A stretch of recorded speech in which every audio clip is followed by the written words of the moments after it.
there's the athletes or the people who play the game. There's the spectators. There's the rule makers. There's the arbiters, the judges. There's the supporters and promoters. And then all around, all throughout that, there's a community. And from that community, we get our advice, our builds, our options, our opinions. What is an objectively good choice versus what is an objectively poor choice? What should I value? Rich choice or poor choice? Good choice or a bad choice? I don't know. Semantics. In any case, so mentioned earlier that there's a lot of content in this game, and there's no denying that, but there is very little for me to chase anymore.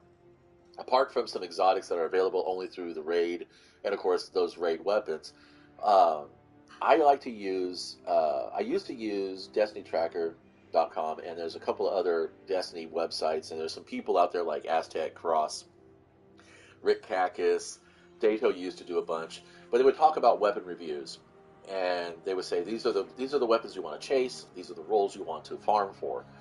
So the whole point about Trials of Osiris back in the early days of the game was that you got weapons that were objectively better than anything else you can get in the open world. And yes, while these weapons are in fact better than most of the things you can get in the open world, um, as I mentioned before, my Sweet Sorrow 720 outperforms the Summoner because I had them side by side with nearly identical stats. Um, and, in my hands, a 633 Summoner didn't make any better difference than a 720 Sweet Sorrow. The same can be said for my Ragnhild shotgun versus, or not the shotgun, the scout rifle. I was going, yeah, Night Watch versus Aisha's Embrace. I would say the Night Watch still outperforms this. Uh, Izanami's Bergen still better than the Io Sol. And here we go. Now, I was thinking about Reed's Regret, because I did play with the Reed's Regret, and I had a really good roll on it until I discovered Lawrence Driver, which is the exotic. Granted, not everybody has the Lawrence Driver, but you can get the Reed's Regret. And this is where I'm talking about what you're chasing in the game versus what you have access to in the game.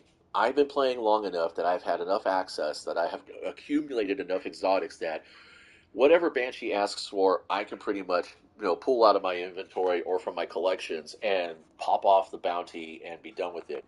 Even if Shax or Zavala or Eugene want me to do specific, gun kills, gun hits with their bounties, I could do the same thing, and I have functionality across those things. So for me, it's not a lack of content in the game, it's a lack of chases in the game. There's not much in this game I am chasing in terms of weapons or armor, because I'm playing pretty much at the pinnacle that I can play at. So here we go, Reed's Regret. According to Light GG, it's got a 4.8 in Vanguard and a 3.7 in Crucible.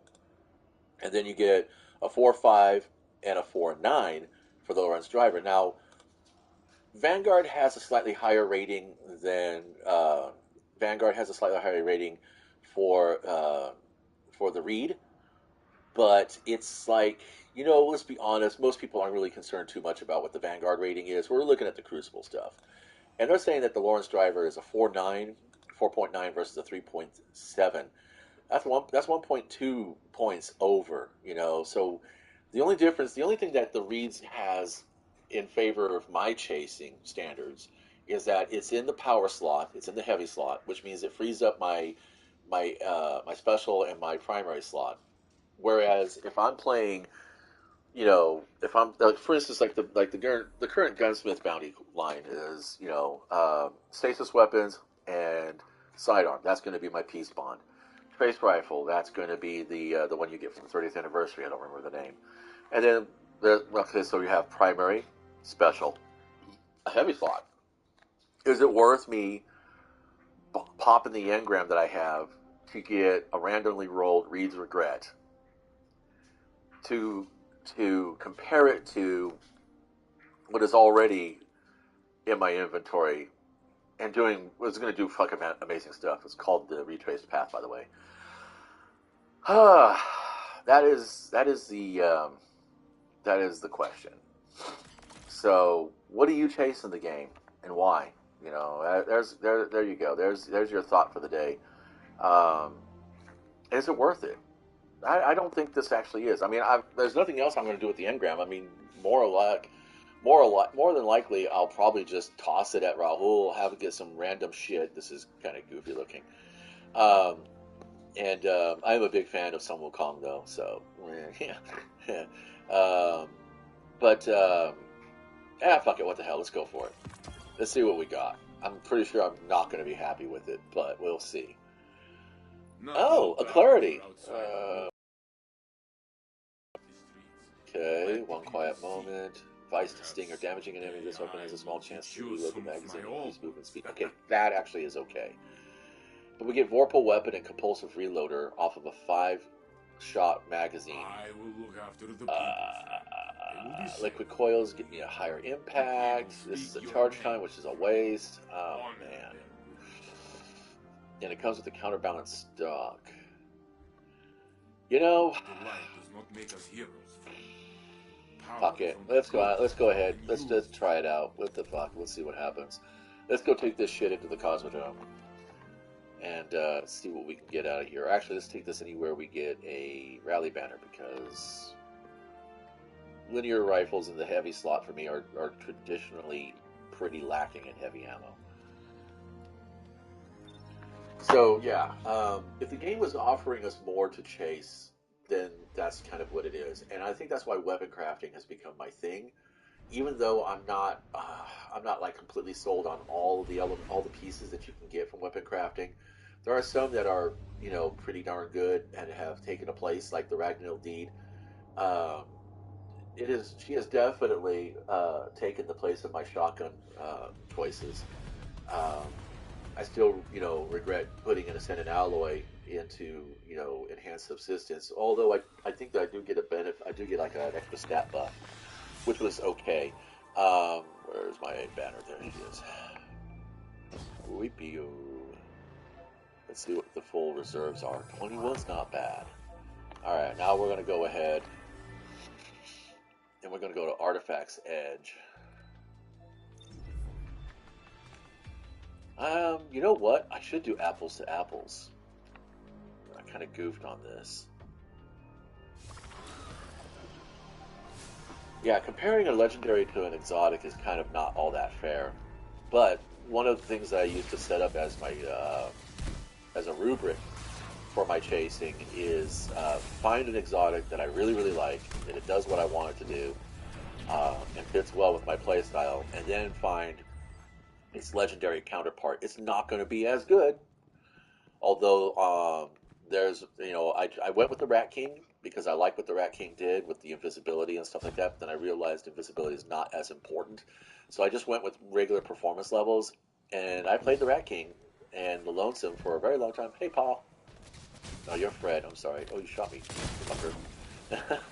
Alright, so first we're going to go ahead and opt for the driver, and then we're going to, well, yeah, I'm already regretting this. But it's stasis. Alright, so we get 5 in that. And we get 6 on the Lawrence. See, Lawrence just offers... Yeah, Lawrence just offers more.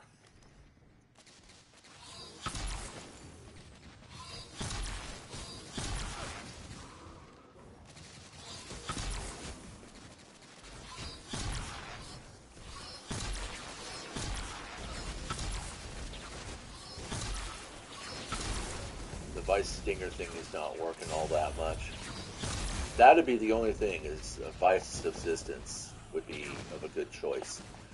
And yeah, again, I'm struggling with special ammo versus... Okay, so we got that's already done.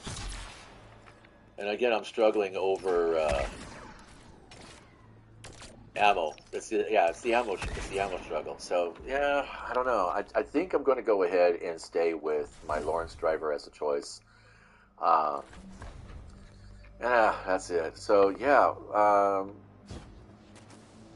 the game just doesn't really have that much in weapons for me to chase outside of the patterns. So that's kind of a shame.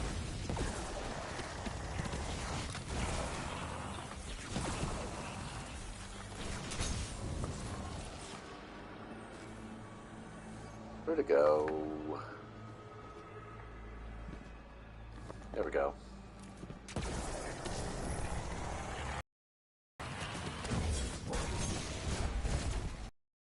He blinked through my super. That's amazing.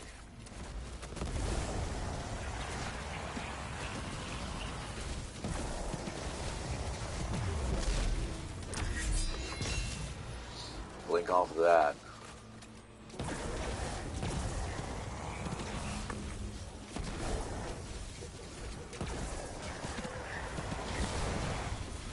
So when you go to chase a weapon, that's the thing you got to check out first.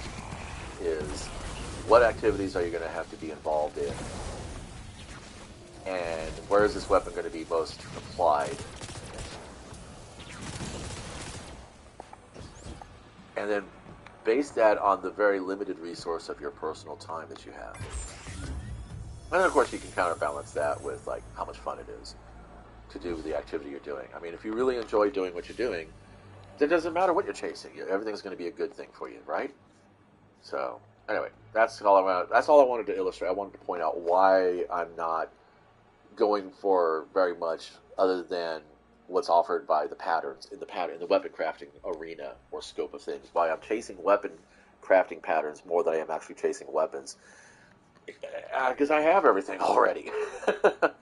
So now it's just, I mean, I guess if they added armor crafting, that would probably be something else that I would go into, and or maybe like we can like customize an exotic armor piece, picking what slot it goes into, picking what special traits it could have, kind of like, maybe like taking our special powers that we have as guardians and actually putting them on the armor, and then power level becomes something that the character has natively. So if we go in without armor, we don't have our powers or something. I don't know. Just different ways the game can run in the mechanics. And I said weapon chasing. It really comes down to the earlier topic this week of throttling. The game wants to slow us down, wants to keep us playing, and wants to make sure that we're not advancing too quickly. Because then you'll get people whining and complaining there's no content. There's no content. There's no content. Well, you have to specify, because there's a big difference between what you want out of the game and what kind of content there actually is. I mean, I think the two are actually not exclusive. They don't really need to be. They're not necessarily on the same level. Lack of content does not mean lack of engagement. It just means, the diversity of content versus the depth of the content versus your interest levels. I mean, obviously, if you're complaining that there's not enough content to keep you coming back, then maybe you're done with the game. That's all there is to it. I'm saying there's not enough good loot in the game to keep me farming for that other content. I'm not doing Nightfalls and raids and legendaries and grandmasters and challenges because the loot content of those activities does not compare to what I already have. And what I do play doesn't require power levels as much as everything else does. So what's the point? What am I going to chase? I'm chasing patterns. I'm getting materials so that I can go ahead and improve the items that I have. It's really what it comes down to, and it's how I more or less have come to organize my own personal life. It's not about the quantity of what I have; it's the quality of what I have. I am one of those individuals that would much rather have one crisp $100 bill than an entire box full of penny rolls, to be honest. Now, to be fair, the copper in that penny is probably worth a whole lot more than the dollar. No, it's not actually. But, I mean, there's probably a little bit more you could do with penny rolls than you could do with the $100 bill. But let's say there's another good example. Oh, here we go. I'd rather have a nice, good jacket that's going to really endure the elements and is functional and diverse enough that, I could, by adding or subtracting a liner, I could change it from a summer windbreaker to a winter parka kind of situation. I do live in a mild climate, so I don't get freezing snow winters and I don't get boiling hot river summers. But we do swelter and we do chill. So having clothing that is diverse, is seasonal, has seasonal versatility. That's what I look for more than just like having an outfit just for summer, just for winter, just for fall. And it's the same thing I'm doing here with my character. I don't want a set of armor and weapons just for Crucible, just for Gambit, just for Vanguard. I used to do that. And then I found out, you know what? I'm still looking for the same things in each of those pieces. I'm still looking for high mobility, high strength, and a high enough, intellect, because I'm running all of that there. I don't care too much about grenades, but my charged melees, they do damage. My grenades are a joke. They're a fucking joke. Um, they're buffers and debuffers for the hunter, that is. So yeah, when I realized that the stats I was pushing in each of my sets of armor were more or less the same, then it didn't make a difference anymore. So I went down to just the one set of legendary armor and the exotic of choice based on years of playing with all the other exotics. Yes, I played with a Rage Use Harness. Yes, I played with a Khepri Sting. Yes, I played with a Assassin's Cowl. Yes, I've played with Stompy's Lucky Pants and all those other things. They don't make exotic class items, which I think would be fucking amazing if they did. So I played with all those other exotics, and I found out for what I do, the Bombardiers is more important to me than anything else, and especially, in the season of the Solar, scorching targets, just dodging next to them puts a stack of Scorch on them. Super fun. When Void was around, suppressing targets was a big one too.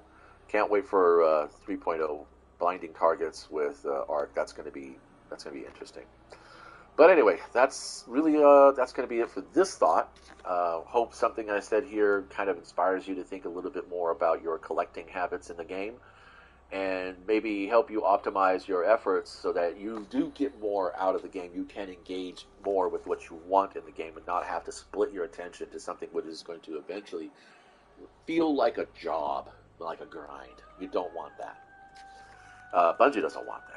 But again, like I said, in their mouth they say they don't want us grinding, but in their hands they present hours and hours and hours of needless activity for what amounts to nothing more than what you already have.